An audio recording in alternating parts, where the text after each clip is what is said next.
parts of the original copper. Now, as to the mines themselves around here, originally I intended to put up a Google map and point out where some of them were. Of course, the main ones are the stone hills above Schwanksville, but there were copper mines and copper digs all over. Pottsgrove, there were several.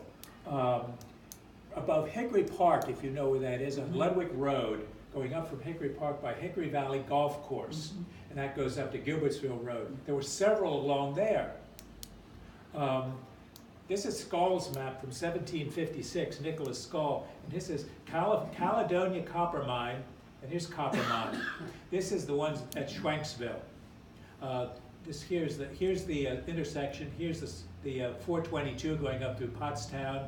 Here's the Swamp Pike, where it says Dutch Church. That's the German Reformed Church there in New Hanover, and there's the Lutheran Dutch Church. And that's the location, although... So anyway, this is the Caledonia Copper Mine and the Copper Mine are there, the ones above Schwanksville. That Caledonia Copper Mine, I don't think has ever been found. I looked for it as well as others. And it would be back in the grounds where the Perkiomen Valley Middle School is now, along the Swamp Creek back there. So there's no large pits? No, no. Bill. Supposedly, according to the Schwanksville historical stuff, the Mennonite Cemetery was like where was part of the copper mine there, and James Sachs down on Game Farm Road, he's got an exit for some kind of interest going into the mine. Yes, it's a drain. It's a drain there. It's not the Mennonite Cemetery. It's is it Krause? The Krause Cemetery. Krause Road goes back there. There's a little cemetery back there, a family cemetery, right? And that is somewhere near where those mines were. But we looked back along the Swamp Creek there, and never could find anything. So, I know this is hard to read. I lament or wish that, I know you can't read this, but it simply will not get clear with any projector. I'm going to read a bit here. Excuse me for reading to you, but you know, it's an old school teacher. Christopher Geist, a German mining engineer, was then brought over to carry on the work and drove this is the Perkiomen, this is in 722 at the Schwanksville mines. At Perkiomen Creek, a distance of over 2,000 feet. It there connected with 3 shafts and with a drainage tunnel opening on Mine Run, which is still accessible. This was 1908, and can be followed in for some distance. Sufficient ore was obtained and sent to England to justify its inclusion among the principal exports of the province of Pennsylvania by Sir Charles Whitworth. By about 1770, the mine was closed. The ore was so valuable that it was backpacked down to Philadelphia and shipped back to England to be smelted. They carried it. They carried the ore, the rocks down to Philadelphia. At one point here, maybe it's in here, maybe not, a mining company came along. They filled a ship or two with ore from those mines, and the ship sank, and it bankrupted them. But that ore was very rich. It was as much, they said, as 50% copper, 25% copper, with enough gold in it that you could ignore the copper altogether and just go for the gold. It was very rich ore. So anyway, the mine was closed, the property sold and locally forgotten. Skull's map of 1759 shows 2 mines in the region, and we just looked at that. The one just described, and the Caledonia mine about 2 miles to the northwest, of the history of which nothing is known. It is, however, not only in the records of the province of Pennsylvania that information concerning these Merlin mines is found. A German journal, the Breslau Kunst und Naturgeschichte supplement, blah, blah, blah, published around 1720, contains an interesting, though rather rambling and indefinite account. And this particular reference is made to a copper deposit discovered in 1717 on a tract of land called New Hanover by John Henry Sprogel. Hey, wait on here. No, you could. There's chairs in there. There's a. Okay. Such as it is.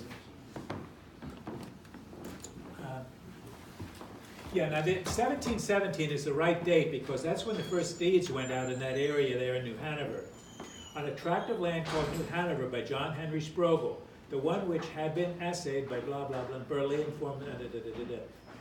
Sprogel's property is at present the Brendlinger farm about 3 miles east of Boyertown. Several openings are still visible there, but whether they were made by Sprogel, by Geist, or by later workers is unknown.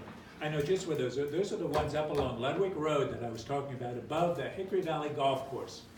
They were very rich. They knew originally in 1717 that there was probably copper there because for an area nothing would grow. The ground was like sterile. It poisons the ground. And digging down, they found this very rich vein of copper. And they began, mining as best they could. But what stopped them in swamp is what stopped them around here practically everywhere except the stone hills above Schwanksville, and that is the water. They don't call that place swamp for nothing. And as soon as you get down, underground, the mine's just filled up with water. They tried everything to get the water out. At one point, in this particular mine there that I'm referring to, they built a head race for a mill, for a water wheel. The head race ran for a mile. That means you have to dig a trench for a mile to get a head race from the Swamp Creek to run a water wheel, to run a pump, to try to de-water the mines, but it all failed. So that's the way that is. Hi. I'm dropping off my. All right. So, anyway, the Congo Copper Company came on that site. I apologize for this crookedness. I just photographed these out of books.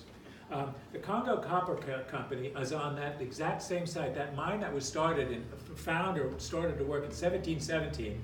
They fooled around with this continuously all the way up through World War I to try to get ore from it and to de-water it. It says, began to de-water the old workings in the latter part of April by installing a 50 horsepower boiler, a 5-inch steam pump, and experienced considerable difficulty in lowering the pump owing to the rubbish that had been thrown in the shaft in all these years. After the first level was pumped dry, we hoisted the rubbish and cleaned it up and found the first vein shipping ore. So we went on to the second level, the third and the fourth level, which were filled with mud and old timbers, and cleaned them all up and examined the ore and found all the veins below the first level, gray copper well filled with red oxide. This ore is in the form of conglomerate, or what is sometimes called mosaic copper. The accompanying reports from the smelters show that the veins are all very satisfactory. The thing is, this was during World War I, 1915. It's believed now that this was it was either a scam or it was very ill considered to try to start mining here. I think it was a scam. Copper was sky high during World War I because it's used in bullet casings and in bullets themselves. And copper went super high, and it's believed, I think, that this was all a scam. Here's a picture. This is the windlass here. This was the old original shaft that went down. These shafts went down, and then drifts or tunnels went off left and right from the shaft. Here's a boiler that was put there, and a steam pipe that went down, ran a water pump underground. Here's the exit. Here's the water coming out. The water coming out of the pump. What's that? Looks like a big whiskey bottle. Yeah. So there's the windlass to raise and lower people and the ore, and so that's that part. Here it says showing ore which was shipped.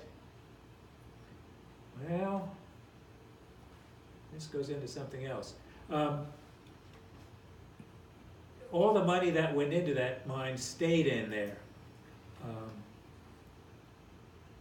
I have some things in the table out there. One of them is a certificate sent by Phil Smith. Incidentally, everything I have here, not this Congo copper mine, but everything else I have is research done by Mr. Phil Smith, who lives down near Nifer. He's in the Stone Hills, and he collected everything, and I mean everything, that's available on the local copper mines, and put it in binders, and I have them out there in the table out there, which I borrowed from the Goshenopin Historian's Library. And practically everything that I have here comes from that. So there's another book It's called De Re Metallica on metals, or it's in Latin. It's written in Latin. It's on metals. Perhaps some of you may be familiar with that book. It's I took some illustrations from it. The book was written in 1550-ish, and these illustrations I don't know if these woodcuts are original to the first edition of the book in 1550, or if they were put in later. They seem awfully good. They seem too good and too high a quality for 1550, but maybe not. They were making good woodcuts and block prints in 1550. But some of these are interesting to look through because it was the German miners that came over here to the Stone Hills and started the original mines there in the early 1700s. But here we have divining rods. It was believed that metal and metallic ore drew the wood to it. They thought that tree branches over mines or over metallic veins were bent down toward the ground or pulled down to the ground. Somehow, in some sort of a way, the tree branches would be attracted to the mines, and you could find it with these divining rods. It's like water witching. And you'll find the man tearing the stick off here and so on. So they knew there was a lot of trenching and tunneling. These shafts went down. They universally had a windlass on top. And once again, I apologize if there's parts of pictures out of books, but I had to just take part of the picture in order to kind of see what you want to see. The shafts went down, and then drifts or tunnels went off left and right. Then the ore was taken up with a windlass. Here's the one with a cover, with more of a cover, and with no cover. And here's another example with the divining rod. And